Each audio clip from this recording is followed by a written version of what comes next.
오늘은 그 마태복음 28장 18절에서 20절 말씀을 함께 읽었는데요. 그 마지막에 성경 구절이 주님이 우리와 영원히 함께 있다라는 거. 여러분, 어린 아이가요, 누구랑 함께 있는 것이 제일 좋으느냐, 아빠냐, 엄마냐 했을 때 전부 다 모두가 다 엄마라고 얘기합니다. 왜? 10달 동안에 어머니께서 그 아이를 뱃속에서 이렇게 안고 품고 기도하면서 이 아이가 태어났기 때문에 대부분 남자든 여자든 엄마를 찾게 됩니다. 어저께는 6월 6일 현충일입니다. 그런데 목사 장로님들 우리 기독교 기도회가 군부대에서 어저께는 예배를 드렸어요. 분목 활동하는 목사님께서 우리 후배인데 말씀을 전하는데 제가 처음 설교를 들었거든요. 너무 잘하는 거예요. 제가 많은 은혜를 받았어요. 그분이 이 본문을 가지고 저도 이제 오늘 마태복음을 전하려고 했는데 이 본문을 가지고 말씀을 드리더라고요. 여러분 예수 그리스도의 위임령이라고 하게 되면은 이 세 가지가 있는데 그 첫 번째가 뭐냐? 제자 삼으라. 제자 삼으라. 여러분들은 제자가 몇 명이나 있습니다.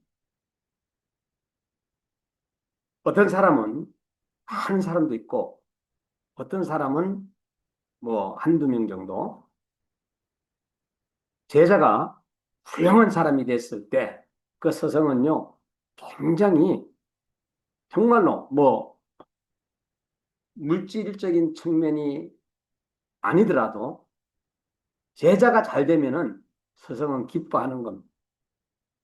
예수님께서 예수님의 제자들을 바라보면서 그 제자들이 잘 됐을 때 우리 예수님이 얼마나 기뻐했겠어요. 그러나 잠자고 죄짓고 그리고 또한 범죄의 소굴로 들어가고 했을 때에 예수님은 그 제자지만은 제 제자가 내 제자가 안 됐으면 좋겠다 할 수도 있어. 예수 그리스도의 위임령은 세례를 주라는 거예요. 어떤 성도님은 나는 세례 안 받겠다. 아직까지 세례 받을 자격이 안 된다. 그럼 무엇을 얘기하고 있느냐? 저는 그분을 불러가지고 이런 얘기를 해요. 죄 짓고 사는 게 좋아요? 죄 안 짓고 사는 게 좋아요? 그랬더니 죄 안 짓고 사는 게 좋다 그래요. 그래서 저는 이렇게 얘기하죠. 세례 받는 것은 예수님과 하나가 되어서 앞으로는 죄 짓지 않고 살겠다는 이런 뜻을 가지고 있다라고 하면은 세례 받을 거요, 안 받을 거요. 그랬더니 세례 받는다라. 인천에서 목회할 때에 어떤 자매가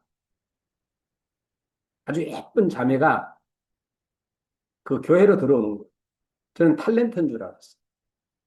근데 오자마자 세례 달라는 끝나고 나서. 그 왜 이유를 물어봤더니 목사님 아들하고 교제한 지가 8년이나 됐는데 목사님이 노 하는 거예요. 안 된다. 죽어도 안 된다. 반드시 세례를 받고 예수님을 믿어야지만이 된다. 라는 거예요. 그래서 그러나 이 자매와 형제의 그 관계의 속의 아름다움, 그 교제는 계속 지속되고 있는데 목회자의 며느리로 들어가니까 정말로 교육을 잘해야 되겠다 해서 처음부터 당시에는 성민을 했죠. 성민은 어떻게 하고 예배는 어떻게 드리고 헌금은 어떻게 하고 11조는 어떻게 하고 잘 가르쳐서 이제 세례를 받고 1년 뒤에 목사님께서 허락해 주셔서 결혼을 했습니다. 그 목사님이 또 저의 선배님입니다. 여러분, 우리가 예수님께서 제자 삼으라, 세례를 주라, 그리고 가르치라. 가르치라. 여러분, 무지하게 되면은요, 글씨를 모르잖아요. 그러면은 상대방한테 당할 수밖에 없는 거예요. 요새는 AI가 판을 치잖아요. AI를 모르게 되면은 다른 사람한테 속을 수밖에 없어요. 그리고 이제는 이 AI를 모르게 되면은 목사님들이 설교할 때도 엄청나게 힘들어요. 왜? 성도님들 여러분들이 앉아가 컴퓨터로, 예? 야, 이거 한번 쳐봐야 되겠다. 예수님의 진짜 대위임령이 뭔지 쳐봐야 되겠다. 그런데 제가 엉뚱한 소리를 했다면 여러분들은 뭐라 그러겠어요? 지금 그런 시대에 저와 여러분이 살고 있어요. 저는 이제 얼마 안 남았기 때문에 에, 이제는 전도만 하면서 살려고 하는데, 여러분, 앞으로의 우리 목회자들은 기도하면서 영적으로 성도들을 이끌지 않는다면 이제는 어려운 시대가 됐어요. 말씀은 좀 못 전하더라도, 그리고 또한 부족하더라도 여러분이 영권을 가지고 있으면 여러분이 목회에 성공할 수가 있다라고 저는 말씀을 드리고 싶습니다. 여호와는 죽이기도 하시고 살리기도 하시고 서울에 내리기도 하시고 거기에 올리기도 하신다고 사무엘상 2장 6절에는 말씀해 주고 있습니다. 여호와는 가난하게도 하시고 부하게도 하시고 낮추기도 하시고 높이기도 하신다. 그렇기 때문에 우리가 돈 좀 있다고 해가지고 큰 소리 쳐서도 안 되고, 많이 배웠다고 해가지고 큰 소리 쳐서도 안 되고, 내가 건강하다고 해가지고 큰 소리 쳐서도 안 되고, 우리는 항상 주님 앞에서 또 사람들 앞에서 우리는 나보다 남을 더 낮게 여기는 이러한 방향으로 나가지 않는다면 이제는 살아남기 힘든 세상이 되었던 거예요. 선교사님들이 우리나라에 들어왔을 때 교회를 세우고 병원을 세우고 그리고 또한 학교를 세운 이유가 왜 병원을 세웠습니까? 이 병원이 없다 보니까 너무나 많은 사람들이 죽는 거예요. 생명이 얼마나 귀중합니까? 천하보다 귀중하다라고 예수님은 말씀해 주고 있어요.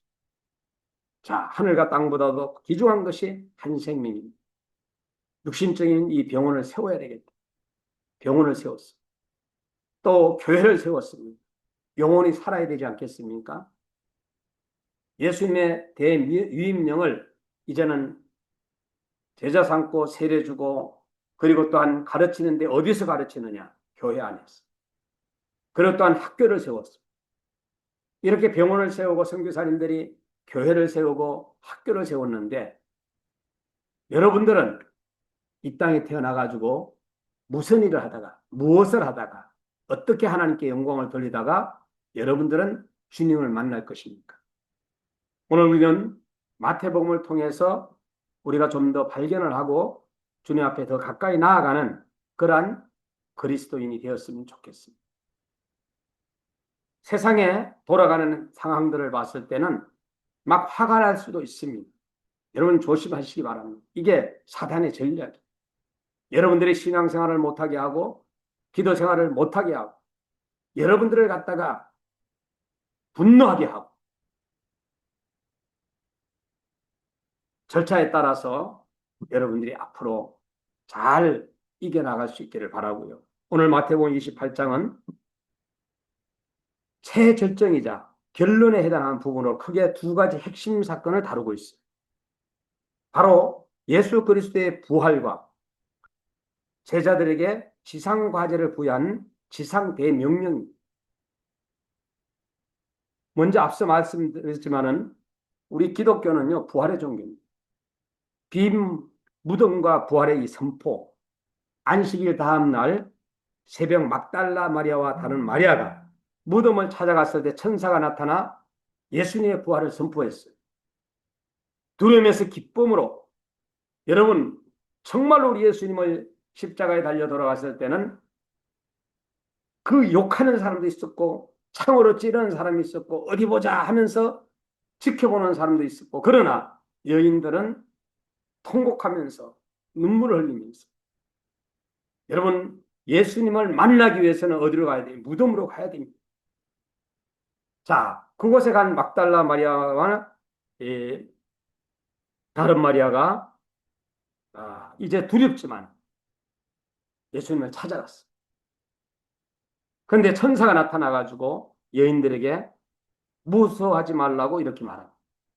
남자보다도 여성들이 여성도들이 더 신앙생활 잘하는 이유가 또 여기에도 있는 거예요. 예수님께서 말씀하셨던 대로 그는 살아나셨어요. 남자들은 전부 다 도망을 갔어. 십자가 밑에서 가슴을 치면서 울었던 것은 여인들이었어. 여인들은 무서움과 큰 기쁨이 막 교차하는 마음으로 이 제자들에게 이 소식을 전해야 되겠고, 도망간 제자들에게 예수님이 부활했다면 그 제자들이 다시 돌아올 것이다. 부활하신 예수님과의 만남, 달려가는 길에 부활하신 예수님을 직접 만나 경배하게 되고, 예수님은 갈릴리에서 제자들을 만나시겠다고 약속을 다시 한번 하셨던 것입니다. 그러나 부활을 은폐하려고 했던 군병들, 무덤을 지키던 파수꾼들이 성에 들어가 대제사장들에게 이 사실을 보고하자 종교 지도자들은 돈으로 이 진실을 덮으려고 했습니다. 거짓 소문의 유포가 대제사장들은 군인들에게 많은 돈을 주며 밤에 제자들이 와서 예수님의 시체를 훔쳐갔다라고 거짓말을 하도록 시킵니다. 이는 부활이라는 강력한 역사적 사실 앞에는 끝까지 영적 눈을 닫아버리는 인간의 완악함을 보여주고 있는 것입니다. 여러분, 지상 대명령과 영원한 동행은 마태복음 전체를 마무리하는 가장 중요한 핵심 구절입니다. 갈릴리의 한 산에서 부활하신 예수님은 제자들에게 나가야 할 방향을 명확하게 제시해 주셨습니다. 그러므로 너희는 가서 모든 민족으로 제자를 삼아 아버지와 아들과 성령의 이름으로 세례를 주라고. 여러분, 그리고 세례를 베풀고 내가 너희에 분부한 모든 것을 가르쳐 지키게 하라고 말씀해 주고 있습니다. 하늘과 땅의 모든 권세, 예수님은 부활을 통해 우주의 통치권을 가지신 분임을 선포하신 겁니다. 제자들이 세상으로 나갈 수 있는 당위성과 권위의 원천이 바로 예수님이 부활하셨기 때문에. 여러분, 제자 삼는 사역이 결단코 쉬운 것은 아닙니다. 여러분이 물질적인 돈을 버는 것도 쉬운 일은 아닙니다. 단순히 복음을 전하는 전도에서 더 나아가 모든 민족으로 제자를 삼. 내가 저 사람을 전도해가지고 반드시 예수 그리스도의 제자 만들어야 되겠구나 하는 이러한 마음이 우리에게는 필요하다. 내 제자가 아니라 예수님의 제자. 삼위일체의 이름으로 세례를 주고 말씀대로 살아가도록 가르치는 구체적인 방향을 주셨어요. 오늘 우리가 교회가 있는 이유는 이 교회 안에서 교회를 얼마나 성장하고 얼마나 큰 교회를 짓고 얼마나 많은 사람을 모이는가 굉장히 중요합니다. 그런 내 제자를 삼지 아니하고 바로 예수님의 제자를 삼는 이러한 주의 종들이 많이 배출이 됐으면 좋겠습니다. 20절에는 임마누엘의 약속이 있습니다. 마태복음 1장에는 임마누엘 우리와 함께 계시다라는 시작했던 복음서는 28장 마지막 절에도 내가 세상 끝날까지 너희와 항상 함께 있으리라고 시작과 끝을 맺는 걸 볼 수가 있습니다.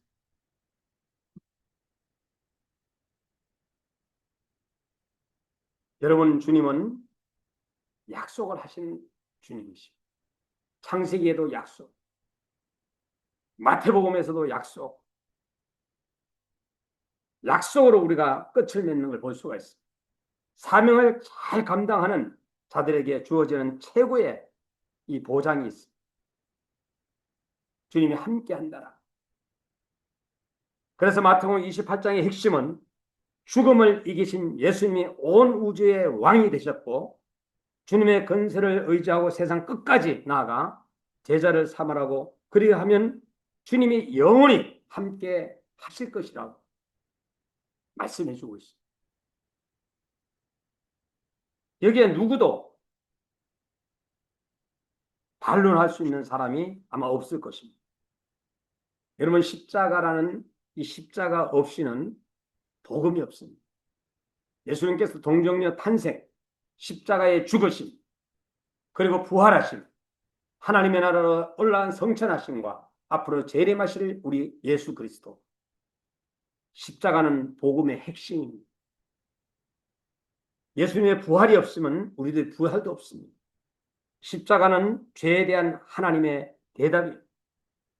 십자가 없이는 구원이 없다라고 성경은 말씀해 주고 있어요. 예수님은 유대인의 왕으로 오신 분입니다. 유대인의 왕으로 오신 예수님이 어떤 특징을 가지고 있어요? 헌신자의 자손으로 오신 예수님은 아브라함과 다윗의 공통점은 다 헌신의 사람들이었어요. 여러분, 성공의 비밀은 헌신하고 희생하고 뭔가 남들 모를 때 잠잘 때 일하고 다른 사람들이 놀 때 일하고 했을 때에 성공자들이 나오는 것처럼 아브라함은 명령을 받고 아브라함은 주님으로부터 헌신을 하고 다윗은 자원하여 헌신. 이런 헌신의 사람들에 통해서 역사적으로 신앙은 오늘까지도 흘러내려온 겁니다. 아브라함이나 다윗이나 이 두 사람이 다 메시아 예언의 복음을 우리가 받았던 걸 볼 수가 있습니다. 또 성령으로 잉태하신 예수님. 예수님은 성령의 능력으로 죄 없는 육신을 가지시게 되었고 우리는 성령으로 중생해야 합니다. 우리가 거듭나야 됩니다. 그리고 마귀의 시험을 이기신 예수님. 여러분, 선지자의 시험은 말씀 있는 선지자가 되는 길입니다. 이 제사장의 시험은 기적도 중요하나 이 자연법칙도 중요하다는 사실을 알아야 돼요. 왕의 시험은 절하기보다 이 고난의 길을 택한 것을 우리가 볼 수가 있습니다. 여러분, 개인이 대화를 통하여서 우리가 전도를 하게 되고 그리고 또한 병고침을 통하여서 가정전도를 하게 됩니다. 오늘 제가 여러분들에게 설교하는 이 설교를 방송 듣는 사람이나 또 이 자리에 있는 여러분들이 이 설교를 통하여서 이제 대중전도가 돼요. 세계전도의 꿈을 꾸고 선교사들은 전 세계로 나아가서 생명을 귀히 여기지 아니하고 본인의 생명을 아끼지 아니하고 한 명의 생명이라도 건지기 위해서 오늘도 정말로 동서사방에서 복음을 우리에 전하는 선교사님들을 위하여 기도해야 할 것입니다. 마태복음에는 이때부터 라는 말이 여러 번 나옵니다. 이때부터 전도하신 마태복음 4장 17절 자기만 전도하신 것이 아니라 전도자를 양육하셨다라고 말씀. 이때부터 가르치심 마태복음 16장 20절에는 이때부터 가르쳤다 그랬어요. 이때부터 죽음의 길을 가게 되신 이때부터 마태복음 26장 16절에 가룟 유다의 배신으로 하나님의 정하신 골고다 십자가의 길에 오르셨고 십자가 외에는 구원이 없기 때문에 바로 여러분과 저를 생명을 살리기 위해서 예수님은 십자가 지신 겁니다. 구약을 많이 인용하여 예언이 응한 증거를 우리가 기록하고 예수님께서 왕이 되시고 우리의 구원하시는 메시아가 되심을 우리는 알게 하려고 하나님께서 이 말씀을 기록해 주셨습니다. 이것이 바로 목적이에요. 이스라엘 왕이요 약속된 메시아의 초림과 배척당하신 이 모든 것들이 탄생하고 선구자와 시험과 선포와 율법자들과 사역자들과 거절을 당하는 왕으로 입성하고 죽음과 부활이 이 모든 만왕의 왕이신 예수님께서 거쳤던 이야기들. 아브라함과 다윗의 자손 예수 그리스도의 세계라 1장 1절은 이렇게 말씀해 주고 있습니다. 예수님의 근위는 진리의 하나님의 말씀입니다. 책에 있는 서론과 본론과 결론을 우리는 내리는 것을 볼 수가 있습니다.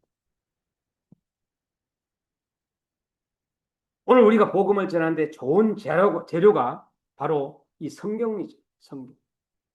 하나님의 말씀입니다. 중심에서 나오는 하나님의 말씀.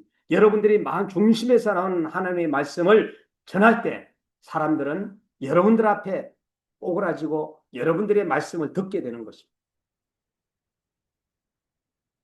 아브라함은 자기 아들 이삭을 모리아 산에서 번제로 드리라 할 때 하나님은 그의 순종을 기뻐하셨고 그의 후손 가운데 메시아가 오실 것을 예언하셨던 것을 볼 수가 있습니다. 다윗은 선종 건축의 일을 사모하다가 메시아 예언의 축복을 받았습니다.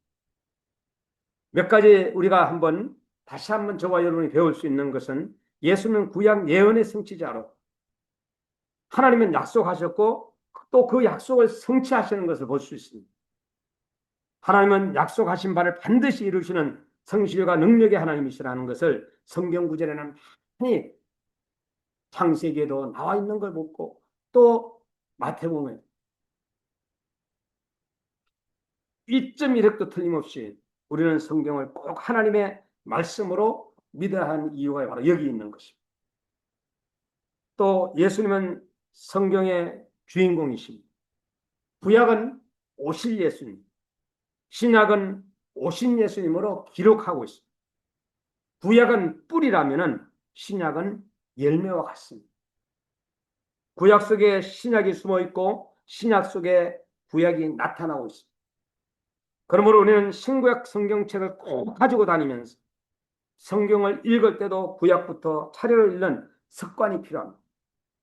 너희가 성경에서 영생을 얻는 줄 생각하고 성경을 상고하거니와 그 성령이 곧 내게 대하여 증거하느냐. 요한복음 5장 39절은 말씀해 주고 있습니다. 예수님은 새 시대의 연왕입니다. 예수님이 왕으로 오셔서 새로운 시대가 열렸습니다. 여러분, 이 복음이라는 것, 이 복음이라는 기쁜 소식이죠. 오늘 우리는 새로운 시대가 열립니다. 세례와 창기들도 회개하고 믿기만 하면은 하나님 나라에 갈 수 있는 시대가 왔더라. 진정 복이 있는 사람은 소유의 넉넉함이 아닌 하나님 앞에서 마음의 가난을 가진 사람이라고 말씀할 수가 있습니다. 누구나 가까이 할 수 있는 죄인의 구주 예수님이 오셨습니다. 그래서 중요한 단어는 이루려 하심이라 라는 거예요. 이루려 하십니다. 어디에? 저는 오늘 정말로 저와 여러분들이 하나님의 말씀 앞에 바로 섰으면 좋겠습니다.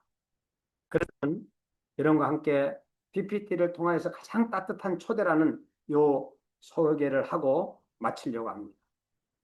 우리가 한번 그림을 그려봅시다. 가장 따뜻한 초대. 하나님의 선물인 영생. 마가복음 8장 36절에 사람이 만일 온 천하를 얻고도 제 목숨을 잃으면 무엇이 유익하리요? 저는 사람들에게 그런 얘기를 해요. 당신에게 있어서 가장 귀중한 것이 뭐냐? 라는 질문을 많이 던집니다. 그것은 바로 생명이라고 말씀을 드리고 싶습니다. 내 생명이 존재할 때 우리 아내가 있고 내 생명이 살아있을 때 여러분들에게 복음을 전할 수가 있고 내 생명이 살아있을 때 아들, 자녀, 손자들에게 행동으로 옮길 수가 있고 내 생명이 있을 때에 여러분들이 하고 싶은 모든 것을 할 수 있지 않겠어요?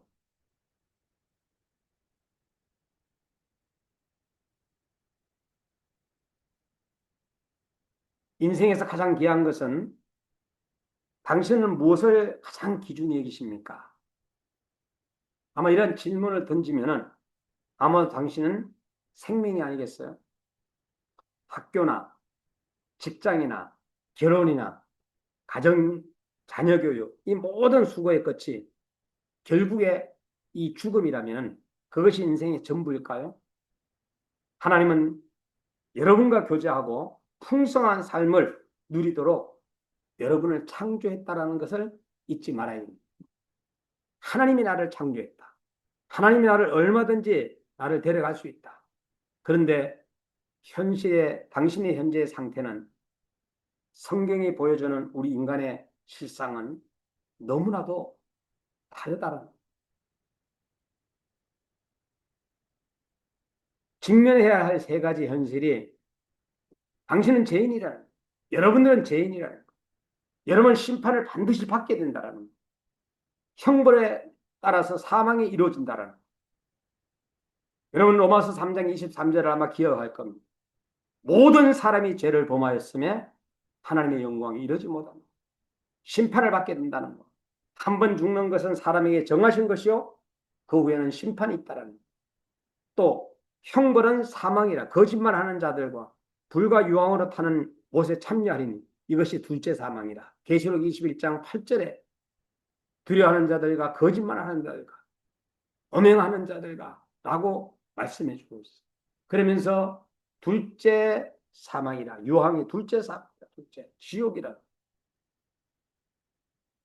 이러한 것들이 우리에게는 사실은 직면해 있습니다. 인간의 힘으로 불가능합니다. 아무리 도덕적인 깨끗한 삶이라 할지라도, 교육이나 심오한 철학을 가진다 할지라도, 종교적인 의식과 수고를 한다 할지라도, 선행과 공로를 쌓는다 할지라도 우리의 의는 다 더러운 옷 같다. 구원의 행위에서 난 것이 아니라 이는 누구나 자랑치 못하게 한다고 에베소서 2장 8절에서 9절은 말씀해 주고 있어요. 인간의 힘으로는 도저히 하나님의 의의 수준에 이룰 수 없다는 것을 우리는 너무나도 잘 알고 있습니다.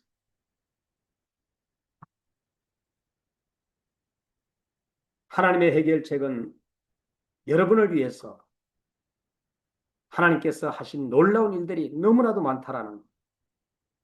여러분, 우리가 정말로 오늘은 예수님에 대해서 말씀하는데 예수 그리스도의 십자가와 이 부활은 우리가 아직 죄인 되었을 때 그리스도께서 우리를 위하여 죽었으므로 하나님께서 우리에게 대한 자기의 사랑을 확증했다라고 로마서 5장 8절은 말씀해 주고 있어요. 예수님은 죄가 없으셨지만 우리 대신 형벌을 받기 위해 십자가에 달려 죽으셨다는 것. 또 성경대로 어떻게 해요? 사흘 만에 다시 살아나셔서 죽음의 근세를 이기셨다라는 고린도전서 15장 3절 4절에 우리는 부활을 믿어야 되는 것입니다. 유일하신 다리는 예수님입니다. 내가 곧 길이요 진리요 생명이니 나로 말미암지 않고는 아버지께로 올 자가 없다고 했어요. 예수님은 하나님으로부터 분리되었던 우리가 하나님께로 갈 수 있는 유일한 통로가 되어 주셨다라는, 이 다리는 이미 놓여졌다는, 이미 여러분들은 여러분들의 차례라는 순서를 기억하고 우리는 그 다리를 건너야 되는 것입니다. 십자가에 영생을 소유하는 약속은 여러분 다른 건 다 잊어먹어도 요한복음 2장 5장 24절은 잊어버리지 마시고 내 말을 듣고 나 보내신 이를 믿는 자는 영생을 얻었고, 첫째. 둘째는 심판에 이르지 아니하고, 셋째 사망에서 생명으로 옮겼느니라. 사망에서 생명으로 옮겼다. 죽음에서. 그럼 우리에게 참된 믿음이라는 것은 오늘 저와 여러분들에게는 마음의 문이라는 게 있어요. 누구든지 내 음성을 듣고 문을 열면 내가 그에게로 들어간다 그랬어요. 계시록 3장 20절에. 그리고 신뢰는 한금 전적인 신뢰. 영접하는 자고 그 이름을 믿는 자들이 하나님의 자녀가 되는 건세를 주시고, 새로운 생명은 예수 그리스도를 여러분들의 삶의 주인으로 모셔드리는 결단이 필요하다. 오늘 이러한 결단을 가지고 우리는 예수님의 대위임령을 우리는 실천해 나가야 됩니다. 사랑의 하나님, 저는 죄인입니다. 이제 제 마음의 문을 열고 예수님을 나의 구주로 영접합니다. 내 안에 들어오셔서 영원한 생명을 주옵소서. 당신은 진심으로 예수님을 모셔드리길 원하십니까? 이러한 우리가 기도를 하셔야 될 것입니다. 여러분들에게 영생이 있습니까? 하나님 우리에게 영생을 주신 것과 이 생명이 그의 아들 안에 있는 그것이 바로 하나님의 아들의 이름을 믿는 너희에게 이것을 쓴 것은 너희로 하여금 너희에게 영생이 있음을 알게 하려 합니다. 요한 1서 5장 11절에 13절을 말씀해 주고 가장 따뜻한 초대에 여러분들 응해 주셔서 감사합니다. 이렇게 이제 우리가 결론을 내릴 수가 있습니다.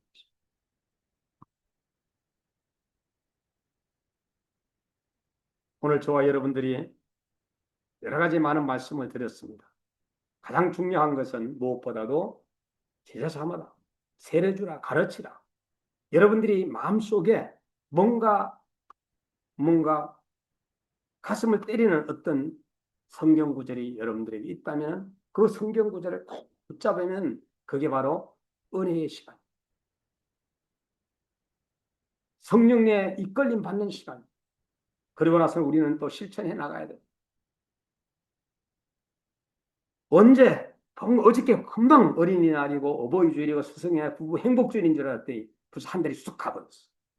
그리고 또한 오늘 6월 첫째 주일을 또 맞이하고 이제 6월 달에는 또 구국의 날이 나가요. 이 나라를 생각하고 염려, 부정투표로 인해 부정투표보다 그 투표가 없는 그걸로 인해서 어?